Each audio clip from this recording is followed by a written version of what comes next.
Welcome to the Region 9 Healthcare Coalition. My name is Dzedzy. I'm with the Lincoln County Health Department, and I'm the chair of the Healthcare Coalition for a few years now. For those of you on GoTo, just want to let you know that we do not have a camera for the speakers. So what you will be seeing today is the PowerPoint presentations on the screen and hearing the audio of the presenters. So you won't be able to look at their beautiful faces and see their smiles. So, but that's okay. You'll still get the information. Just a few housekeeping rules. We all know where the door is to come out. The bathrooms are outside the door here if you need to use those. If there is an event where we do need to evacuate the building, there are doors on both sides here. We should probably evacuate and meet in the parking lot over here to the north, I believe we're at. We can compare that with our sign-in sheet and make sure that everybody is accounted for. Please make sure that you're accounted for before you decide to leave the scene. If we were to do that, we want to make sure that everybody's safe if there was an event where we needed to leave. So with that, I think we'll go ahead and get started. Wow, our first meeting for 2016. That is just, in my mind, super cool. 2015 came and went. A lot of things happened. We had Christmas. We had New Year's. We're into the new year. Christmas was good to me. I got a Fitbit. See? I was all excited because I got a Fitbit for a couple days. I thought that was super cool because I could punch the button, tell how many steps I got, how many flights of stairs I went up. Then I realized that really this is just another gadget for my wife to tell me I'm not moving enough. But what else did 2015 bring us? A lot of great work for our Healthcare Coalition. A lot of plans have been accomplished, a lot of work around situational awareness, a lot of work around partnership development, a lot of great things took place. Some not so good things happened as well. We had some major events that took place in our region, large firestorms, we had snow events, we had wind events, and all of these events impacted a lot of people. We had a Pacific Steel event, we had a Zodiac event up in Newport, which really had major implications and impacts on a lot of people in our region. But on top of that, what that allowed us to do is it provided us a lot of learning opportunities and a lot of opportunity to work with you, our partners, to figure out where we need to go and how we need to get there. So it's really exciting to see over the last couple of years the way our region has come together and taken the time to look at those events and learn what we need to learn so that we can make things better. And learn who our partners are, learn who our players are, and it's really made a big difference on the work that we've been able to accomplish over the last year or two, and I think it's going to make an even bigger difference in the work we're going to be able to accomplish in the year to come. And I think we're going to hear some about that today in our agenda. So thank you for taking the time to join us today. I'm sure you've all got a copy of the agenda, but just to kind of give you a quick rundown, we're going to hear from Devin Johnson, who is a Chief Operations Officer at Deaconess Hospital. And he's going to spend some time talking to us about their role at Deaconess Hospital and how it integrates with the work that we're doing with the Healthcare Coalition and some other things that he's got on his plate. Then we're going to spend some time with Aaron Reznick from the Northwest Healthcare Response Network. Aaron is going to spend some time to tell us, educate us, help us understand the events of the, I want to say the Ride the Duck Tour mishap that happened with the bus with some fatalities. A lot of things happened that they were able to learn from as well: patient tracking, patient monitoring, healthcare system response. So he's going to share some of the stories and lessons learned that they had from that event. Then we're going to spend some time because some of our ongoing work has really been focused around disaster hospital medical control. So we've got a plan, as you see, and it's actually on our website right here. It's an actual document that works. It is our Region 9 Disaster Medical Coordination Center plan, and we've drafted this plan. We're continuing to work on this plan, and we're going to hear some of that work and those steps and where it's going from our presenters today. So that is really exciting to see that work moving forward. Then we're going to spend some time to talk about Bariatric, which is a web-based system that allows hospitals and healthcare to look at capacities, capabilities, bed tracking, so forth. There's a new module that's out around patient tracking, and one of the things that we've struggled with in our region is how do we deal with patient tracking for large-scale events? When we have numerous patients, numerous EMS agencies that are taking patients to different locations, And we're going to hear hear about some work that's going on to update us on that work, on the WATTRAC patient manual, or the WATTRAC patient tracking protocols, and see where we're moving in that direction to see some more great work that the Healthcare Coalition is doing. Then we're going to close, and we're going to be able to get out of here. And I would like to say it's going to be sunny and warm, but it's going to be rainy and wet. So we'll try to make these couple hours highly enjoyable and entertaining for you, so that you will be ready, prepared to go out dismal raining. So with that, I'd like to take a minute, flip through my pages here. And I would like to introduce Devin Johnson. Devin is the Chief Operating Officer for Deaconess Hospital. He has a long history of hospital and healthcare systems management. His executive management experience has included consulting in governmental and nonprofit boards of directors to restructure governance teams and processes, resulting in improved fiduciary accountability and management oversight, working with physicians to develop innovative solutions for partnerships that resulted in the implementation and development of new business and clinical models of care for patients. Negotiations with local hospitals to deepen clinical and financial relationships that have yielded stronger management, co-management, and joint equity relationships throughout the service area. So he's got a long history of healthcare work, and he's going to share some of that knowledge with us today. I don't think I wrote that introduction, but I appreciate that. Real quick, for those on the phone, just so you're aware, I'm actually fairly ugly and frowning, so you're not missing a lot. But if you really need to see a picture of me, just pull up Nick Nolte's, old mugshot, and that'll get you there. I appreciate the opportunity to come talk to the Healthcare Coalition. I've been in Spokane with Deaconess about 1.5 years now. I came from a similar community in Boise, Idaho, where we worked with, I was with St. Luke's Health System for about 10 years, and a very similar market, two health systems kind of competing, trying to figure things out.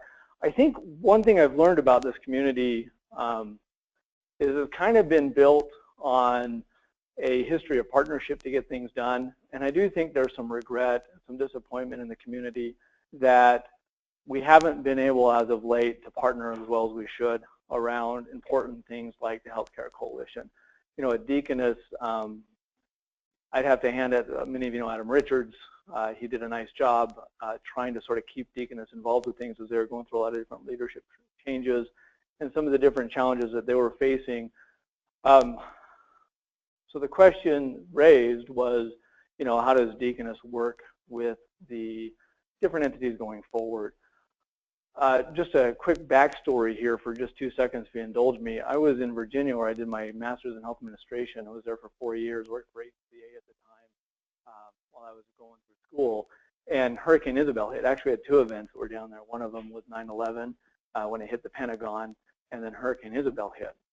When Hurricane Isabel hit, we lost all of the power, of course, throughout that whole area. Not only did we lose all the power, of course, all the homes lost power, so patients start coming in. And, they're on CPAPs or on home-assisted devices, and they're coming to the hospital simply because they need something to keep their power going. Well, in the middle of all of that, our CT scanner went out. We were the only hospital south of the James River that was a trauma center, so we lost our CT scanner because of it. And then, and this is sort of hard to admit, but our generators actually went out. So we had all of the patients were on vent. We were a level 2 trauma center. We had patients coming in. We had generators go out and had to figure out how to take care of these patients. Not only that, we had to figure out how to communicate with ambulances that we were in that state when all of our communication with the ambulance system went out. We couldn't call the dispatch center. That was all dead. So it became radio transmission. And imagine radioing each individual ambulance who now can't pass the James to take patients north, so they have to go somewhere. What's appropriate for us, what's appropriate for the hospital. I can tell you the thing that sort of got us through, that day was a disaster. We got through it, no harm, no fatalities that weren't caused by the weather. It was 3 times as hard the following days as it was the day of the disaster. And if it weren't for the relationship that at that time HCA and Bon Secours had to be able to work together past their sort of competing differences, the community had, it would have been a much worse situation for us. So going forward for Deaconess, I think with my boss, Maureen Kate, who got here a week after I did, and our executive team, our desire is to be more engaged in the community. We feel like The community is better served with 2 strong health systems. It's better served with partnerships at the table. And so our commitment is to continue to be part of these. So how do we do that? Part of it is not being one deep. You know, I have to hand it to Adam. You know, my one observation is I think Adam, unfortunately, was one deep. And so we end up having challenges. You know, as he was trying to keep Deaconess involved, it didn't get much past that. So, you know, we're trying to work with Dean and Erica, who are here today. Dean's new to the organization. Erica's been promoted within the organization. They're here as well. We also have our EOP, EOC structure, which is aligning its documentation and its processes, its incident command structure to be more in line with our responsibilities and roles of DMCC and some of those things we're taking. We're in the infancy of that. Travis has been very helpful with that. So that's kind of the pathway we're on. And so, you know, I prepared to talk a little about Deaconess, but I want to let you guys know, I think it's a new day. You know, we really are excited to be engaged in the community. We really do feel like this is a great community. And my perception, having sort of been close to Spokane and Boise, the sort of reputation this community had around its healthcare, I think you're proud of it, right? And we want to continue to be part of that going forward. So, couple things on Deaconess. Is this the right one? Just, I'll get through these. I'm not great at, turn off your lights for you while you're at it too. Just a couple quick things. I'm not great at going through slides, so I'll try to keep this pretty quick. You know, a little bit about Deaconess. We are a level 3 trauma center. I will tell you we are in the evaluation process of looking at a level 2 trauma center. Our ED docs and our intensivists really wish we would do that today. We were very close to putting in the application for level 2. We decided to back off. And right now our goal is to kind of look at September 2017 to build back towards the level 2 trauma. And the reason for that is you really have to have your surgeon capacity correct. You have to have them ready. And there's just work to do. And I don't want to sort of, I apologize. I don't want to half-ass it. I want to do it the right way. So we are accredited primary stroke center. I'm going to talk about where we're going with that in a little bit. Certified chest pain center. We're proud of that. I think our door to balloon times are down to 50 minutes now. We're doing really well with that. Certified total joint restoration center. We have a nationally accredited bariatric surgery center. And of course, we're very proud of the work that's been done over the years with the level 3 neonatal intensive care unit.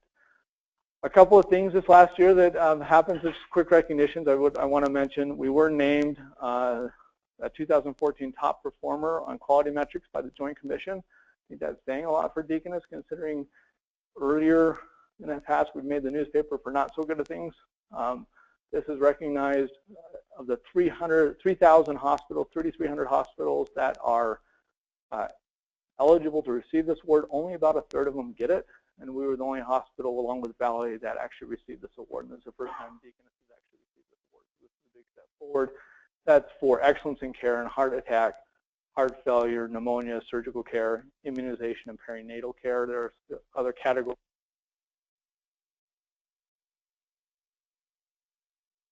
That's all right.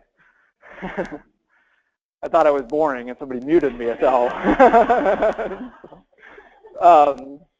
The Rockwood Deaconess Bariatric program was actually ranked #1 in Washington and top 10% of the nation by comparing medical analytics, which is a great statement for this type of a program, to be the #1 in the state in the top 10%. And a lot of that has to do with the effort of the Rockwood Clinic and the coordinators and, of course, the surgeons in coordinating the care of those patients and really looking at how to holistically care for the bariatric patients, not just to get to the surgery and get the surgery done. And then, of course, Marshall Steele is a program we are working on. For those of you who don't know what that is, it's destination care for joint and hip and knee joint surgery. We've seen significant improvements in length of stay, sometimes as low as 1 day for a hip. And the patient goes out, discharges to home, appropriate rehab, lower utilization. It's been an outstanding program for us. We're Joint Commission certified for that program and are to do the same thing with now our spine surgery program as well too. So what's going forward? I think this is kind of the stuff I wanted to get out there. We're very excited about this.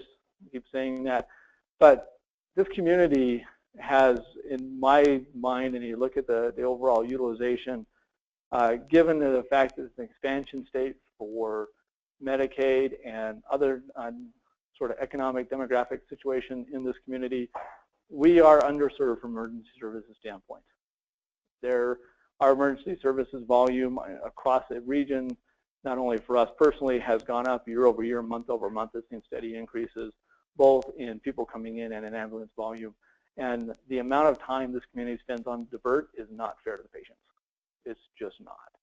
And as part of our strategy going forward, we're opening up a freestanding emergency department.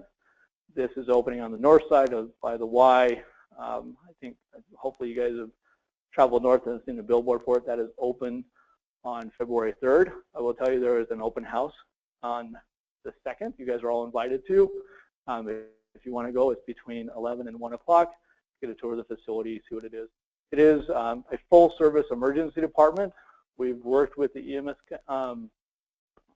commission to, figure out what's an appropriate ambulance transfer versus what ought to go to a hospital attached. But they have 24/7 emergency, board-certified emergency physicians, 24/7 lab, respiratory therapy on site, imaging, CT, ultrasound. So it has a full emergency scope of services. The one question is, how many times you want to have to do an admission transfer, and so that's why we worked with EMS County on what's the appropriate transfer in emergency service. And others were very involved with that. Mike Lopez and the group really helped us kind of walk through that process. We have been focusing a lot on the capital. I don't know if you've noticed this. Deaconess is a little bit old. We spent over 30, not including a new EMR, we spent over $30 million in upgrades to the facility this last year.